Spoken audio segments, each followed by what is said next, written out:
Good afternoon, everyone. I'm back for another reading. As you can see, I'm in my vehicle and there's a snowstorm. So I thought I can't channel at home currently. My daughter has company and they are busy at work in the kitchen and all over. So I thought, why not go for a nice drive? And I found myself here at our local waterfront. And the snow is very pretty, even though it's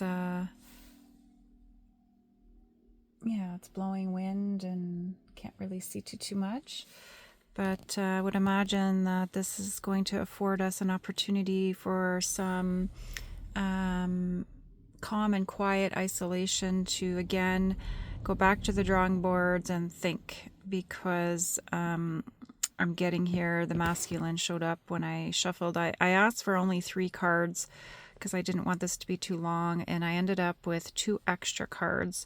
The extra card was the 4 of Swords, and then the masculine appeared. So then they wanted me to stand him up, okay?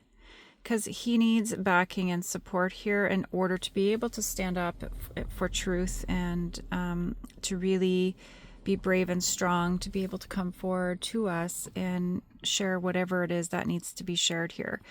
So the center, oh, my 2 ears just balanced out here. Wow. So usually I am a block, so other things can't manifest or come through that would otherwise create problems. So because of the work we're doing with Atlantis and clearing those timelines, and the fact that I'm at this marina here, I have to be doing that right now in terms of potential issues that would otherwise have gotten through if I wasn't sitting here in this very moment. So this will afford our masculines a chance to get out of whatever situation that they find themselves in right now. And it could even be just a thought, being stuck in a very toxic thought process that's holding them back.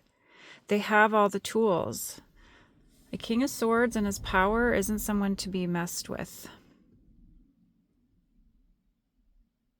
Okay, they can't be manipulated because they have the information and knowledge. They've investigated, they know.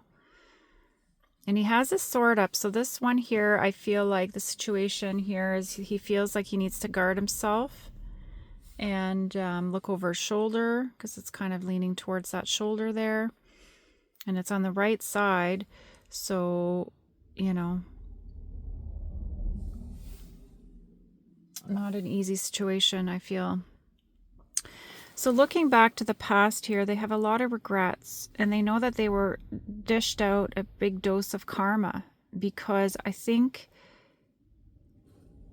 because of that toxic thought process, they wished ill upon the feminine in some capacity as a response, reaction, in an angry way, in a vindictive way, to a pain and suffering that they were facing. And I think our masculines always felt like we abandoned them because we hold them accountable. We step away when we know they're being toxic and allow space.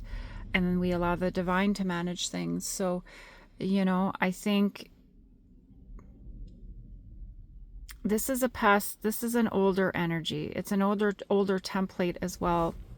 And I had this card here, and then it flipped back, and then I had some selenite here. So we are providing a separation and a clearing to this old timeline. And so we want to be gentle when we do clearings. And I've talked a lot about this throughout my readings, that I don't cut, cords, quote unquote.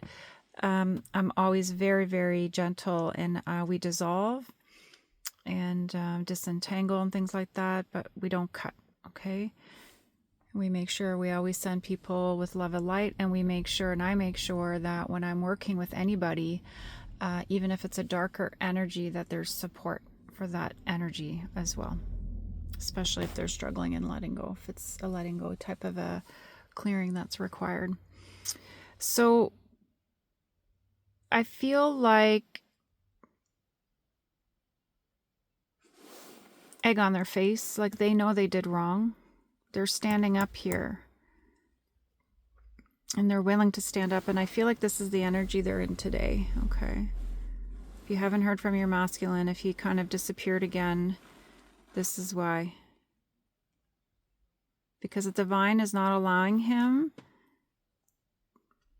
to come forward to talk until he sees something that he wasn't willing to see. And I feel like it's taking accountability for his own actions. So now they're reminding me of my own channeling I did this morning. And it was a lot around, and I was shocked. And it was really nice. And it was my masculine who was very empathic, empathetic towards me, and understanding and taking accountability and acknowledging the fact that he that when we were together, he could see why I was hurt and scared and frustrated, because he, for a variety of reasons, a lot of it had nothing to do with me, was responding to situations, and the response was to withdraw. And then it would create like a domino effect. So then obviously I would get nervous, worried, whatever, upset, and I would try and find out. And then he would see that as an attack, especially if I was hurt and had a hurt response. Then that would push him further back and back and back.